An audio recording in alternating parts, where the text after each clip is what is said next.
Hello, I'm Henry, and this is my co-host Humphrey. Uh, why am I your co-host? Why can't you be my co-host? No, no, no, no. It means we're each other's co-host. That's what co means. It's like we share the fame. Well, if we share the fame, why do you get to start the intro? Because you told me backstage that you were nervous, so I figured that, shh. No, don't tell him that. I'm good now. Anyway, let's show him the workshop. Okay, well, let's show him. Welcome to Westby's Wonderous workshop.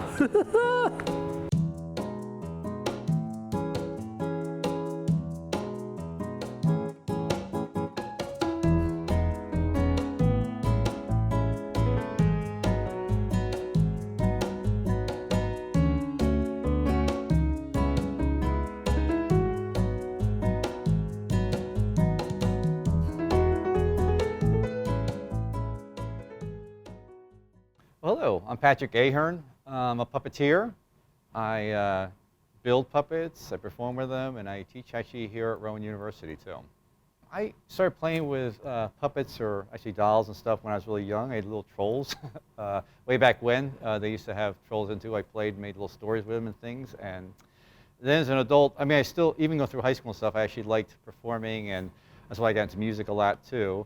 And I said, I always kind of like the artistic part too, not just the performing part. So puppetry is just a nice blend of the two, art and performing. So I think I wanted to do something that was performing and visually artistic. I guess I wasn't sure, and it's not necessarily, theater or opera. It wasn't exactly what I was thinking when I was growing up. So, but when I saw the first puppet show, I was like, oh, that's really kind of cool, because I grew up with a lot of people. You see the Muppets. The Sesame Street came out when I was young. So I've seen puppets, but I just wasn't really attracted to them yet. And then when I saw a show that did puppets in a different way, I'm thinking, oh, yeah. So that was as an adult, yeah. Yeah, well, it's actually been a while since I've performed. I mean, I performed once in a while, but for a while I did shows with Dr. Neff. But then for a long time I was doing an individual kind of walk around ventriloquist type of act with 5-foot tall characters standing next to me, animal heads and human bodies, and I interact and talk with them. So atmospheric work at parties, events, but I worked for 20 years or so down at the casinos in Atlantic City, Poconos, up and down the East Coast a bit. Yeah, well, I work with many types of materials. For the class here, we work with like clay, oil-based clay, and we sculpt heads. And then on top of, once the head is done, then we do like a paper mache overcast on top of it, and they pop them off, and we make cloth bodies, and then you have a thing you make like this for a glove puppet. This is like the first puppet you'd make in this class here. So it's fabric and paper mache. This is the guitar bug.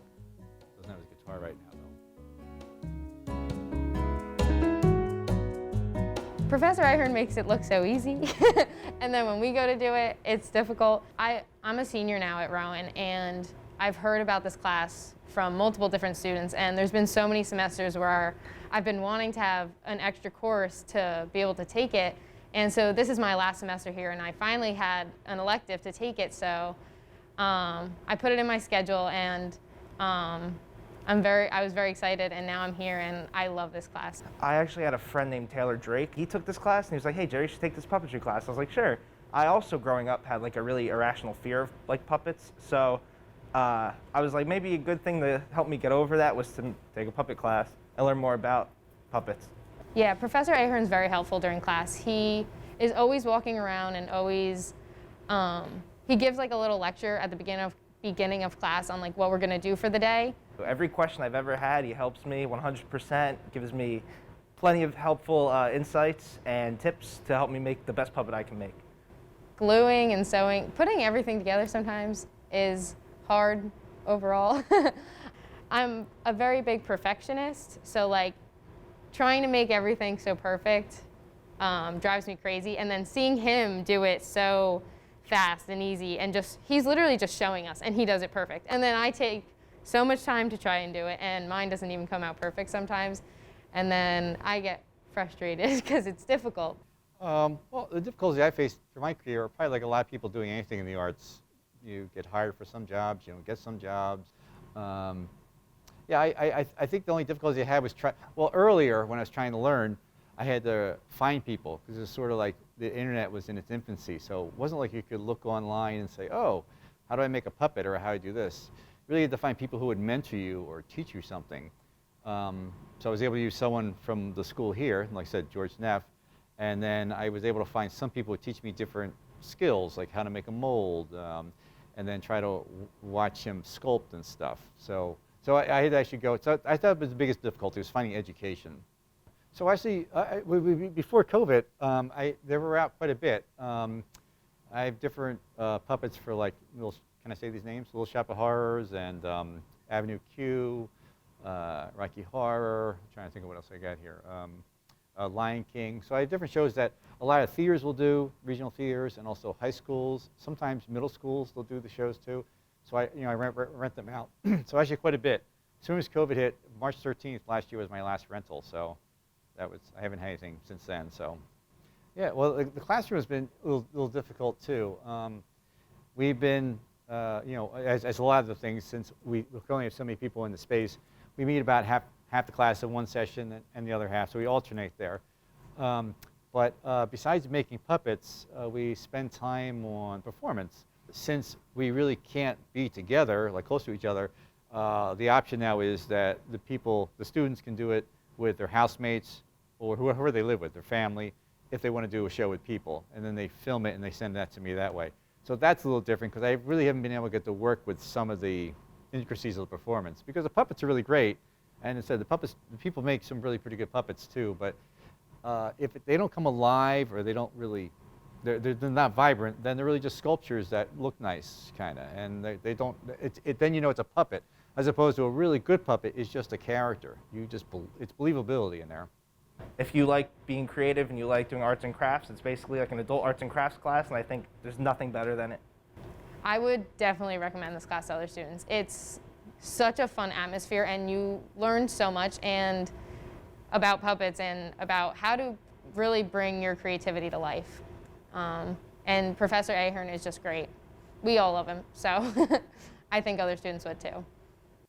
Yeah, I think it's a big slowdown right now, although it's just, I actually have a rental going to do a pickup tomorrow, so hopefully we'll start that. It's given me a little time to think and then say, well, okay, maybe the rental thing is actually good and I can work harder on that and get that together. So, and then actually just a little time just to work on some other creative endeavors. Well, I think it's creativity in, I mean, I think everyone likes to say, oh, they're creative, I like doing stuff, and it is. And I do a lot of creative stuff generally in life, but I actually feel that it's such a wondrous place for me. I just love having characters be able to express things, I think, so much better than people. Although it's not always true. I mean, sometimes puppet shows, they should be using people, not puppets, you know. Puppets aren't inherently funny or inherently good. It's really how they articulate it. But I actually think the capability of, or possibility of puppets being great all the time. So I think that's what it is. I just love having characters being able to tell a story or be alive. Aren't you going to say something? Well, you got mad at me for starting the intro, so I said you could lead the outro, remember? Oh, right. That's right, okay, let's go. Well, thanks for coming and hope you enjoyed the ride. Bye-bye. Ride? What ride? Well, I know you thought, like wherever you go. Thanks for joining us today, and we hope that you would like seeing behind the scenes of how Professor Ahern works his magic. Bye-bye. Bye-bye. That's a wrap. Oh, great. How was that? So good. Thank you for coming. Oh, well, great. Well, call me anytime, all right? All right, we'll see you again. All right, Gerald, how was your audio? Good.